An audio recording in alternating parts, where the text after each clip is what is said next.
disa pyetje shumë të shpejta dhe duam përgjigje po ashtu shumë të shpejta. Filmi që të bën të qash sa herë që e sheh. Mbase jo të qash, por që të prek sa herë e sheh. PS I Love You, nëse flasim për filmat e huaj, dhe Lulkuqe mbi mure shqiptar. Shumë. Libri që do doje ta kishe shkruar ti vet. Aq shumë të pëlqen pra.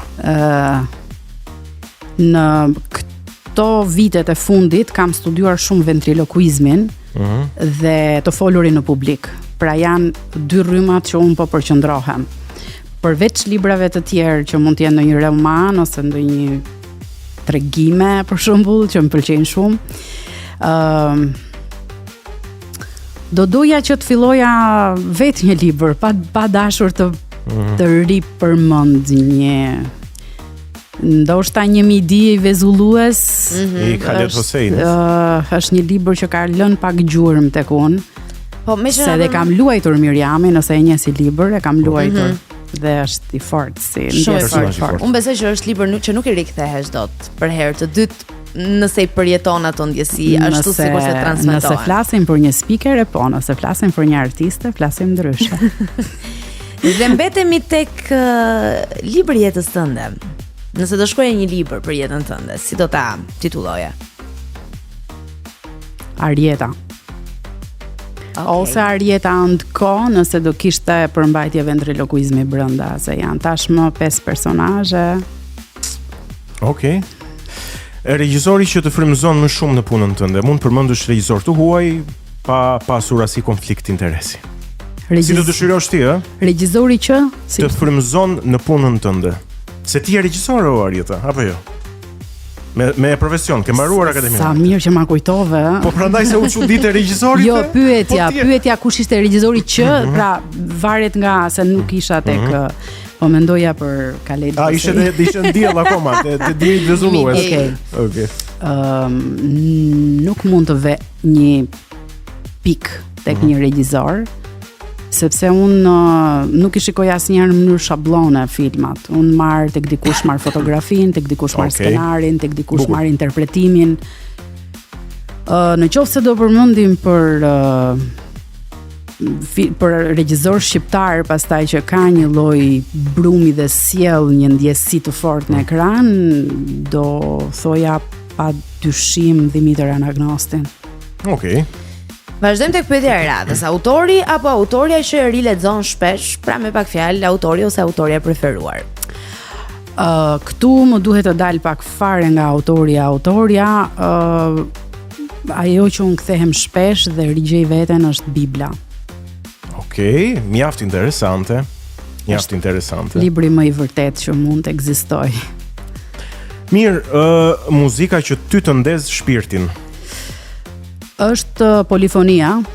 Më pëlqen jashtëzakonisht shumë kombinimi i zërave, mënyra se si jepet, më mbahet. Më pëlqen klasikja, është ajo që më qetëson dhe më frymëzon. Nuk përjashtoj rryma, por mund të them që kjo opera, por kur kemi të bëjmë me opera me shumë zëra, ma çon shpirtin pesh.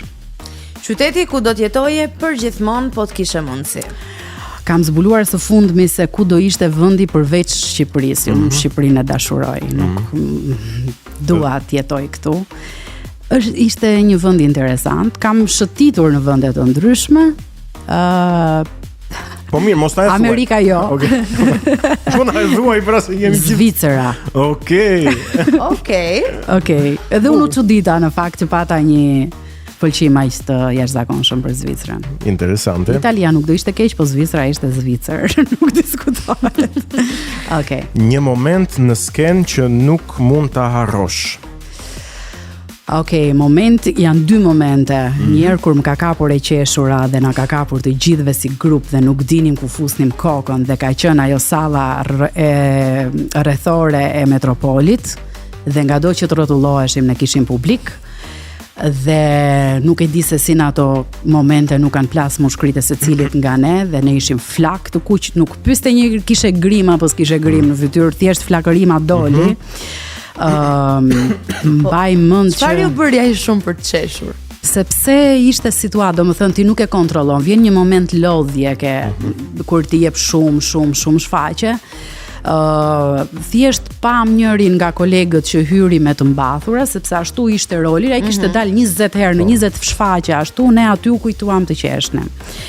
Dhe na kap të gjithëve, se është tjetër kur kap njërin dhe hajtë se e mbulojnë të tjerë, ne na kapi të gjithëve si grup dhe ishte totalisht një nga momentet më të bukura dhe më të sikletshme gjithashtu, sepse ka adrenalin, por u kamuflua bukur. Kurse moment tjetër që un kam dashur mos të jap se sa shumë jam e emocionuar dhe e prekur, ka qenë momenti kur Cindy ka përjetuar atë që ka thënë unë dua të jem njeri.